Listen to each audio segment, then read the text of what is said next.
I'm going to be reading from the patron saint of used cars and second chances.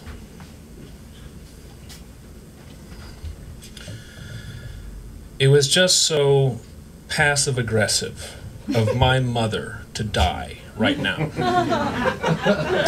Right after our big argument, I told her to go to hell, and 3 days later she was on her deathbed. If she kicked, not only would I get to feel guilty for the end of her miserable life, but for miserable afterlife too. It was just so her. The argument took place just 3 days prior, when the whole family had been in town for my parents' 50th wedding anniversary. It concerned the subject of child rearing. While I was reading bedtime stories for the boys, Mom took it upon herself to share with my wife, Rose, certain tips she thought helpful in containing the natural rambunctiousness of young boys. While I acknowledged my mother's expertise in squashing the spirit of young boys, I took great exception at her lecturing Rose so pointedly about it that she should be raising our... I took great exception to lecturing Rose so pointedly about how she should be raising our children that it brought Rose to tears. Sorry. Oh, this is a good... He's taking off his glasses. Okay. I just spoke my mind, Mom said in her defense when I confronted her at the kitchen table after the boys were asleep. I should be able to speak my mind in my own house. Your house, my kids, I said coldly, getting Mom in my crosshairs. I'll make you a deal. I won't tell you how to decorate your house, and you don't pretend that you're the mother of the year. Well... I still know a thing or two. I raised you, didn't I? I raised myself. Dad was gone, and you were nuts. Mom brought her spindly fingers to her face as if my words had physically struck her. For a moment, all I could hear was her croaky breathing, the inhalator tube for her oxygen tank now so constant a feature in her face that I'd stopped noticing it. She exhaled through pursed lips. Just sitting upright was like doing cardio for her. I regretted what I said the moment that I said it, especially because it was true. I made it a rule not to have any more honest conversations with my mother. It seemed like the loving thing to do. I took no pleasure in beating up an old lady.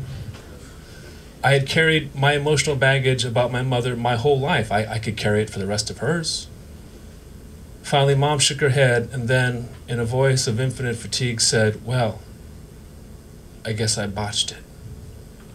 Her eyes, now wet with tears, wandered as she said this, like she was reviewing not just the day's events, but all the days of her life that had led to this cruel moment, having me, her baby, the one she could always talk to, tell her that all she'd ever been and all she'd ever tried to be for him was null and void, negligible, a botched job.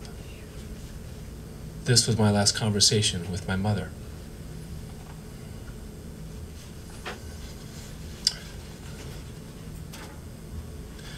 Mom's remains were returned to us a couple days later in an oak box the size of a loaf of bread, but much heavier. As I held the box in the backseat of my dad's pine green Honda Accord, I wondered whether it was the ashes or the box or just the occasion that made it so heavy.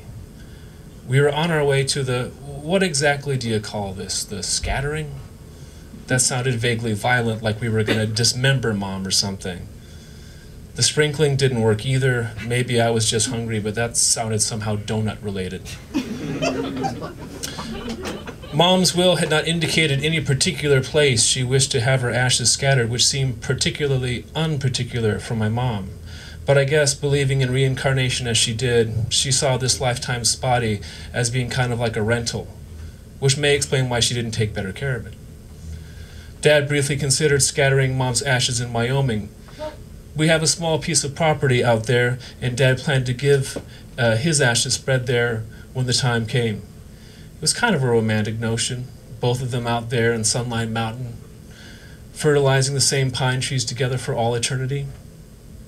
But it was kind of a schlep, especially with the family and friends coming in for the memorial service the next day. And as Dad pointed out, your mother hated Wyoming. And so here we were, Dad and my brothers Kirk and Paul, driving around in my dad's Honda Accord looking for a spot to do the deed.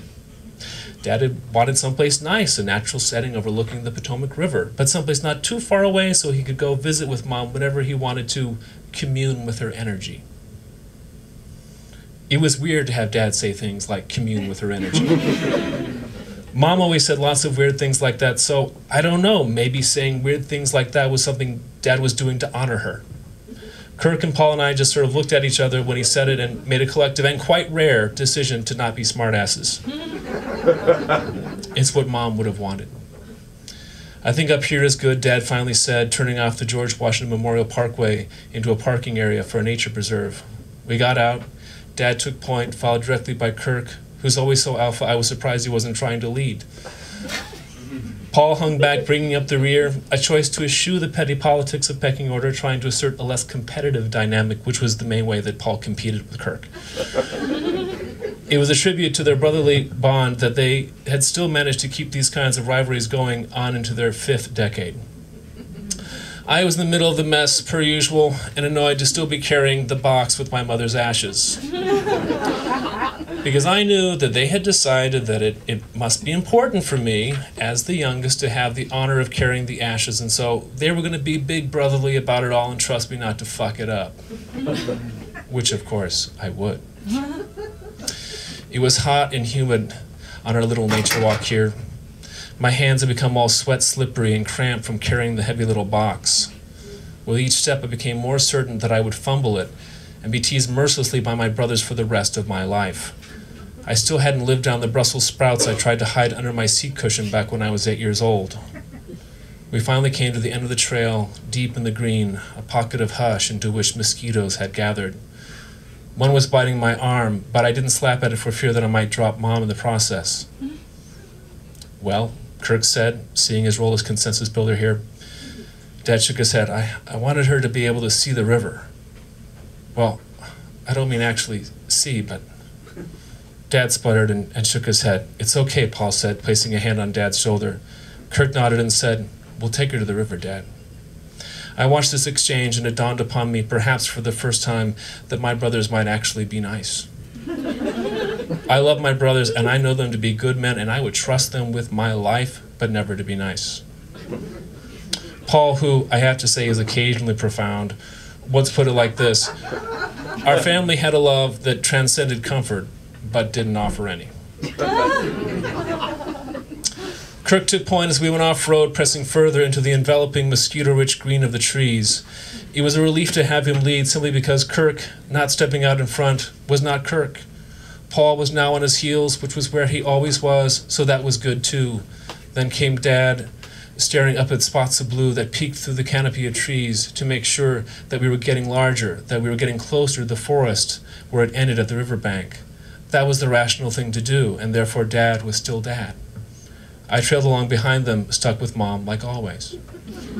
It was actually kind of a relief to know that even with Mom gone, our family issues would still live on.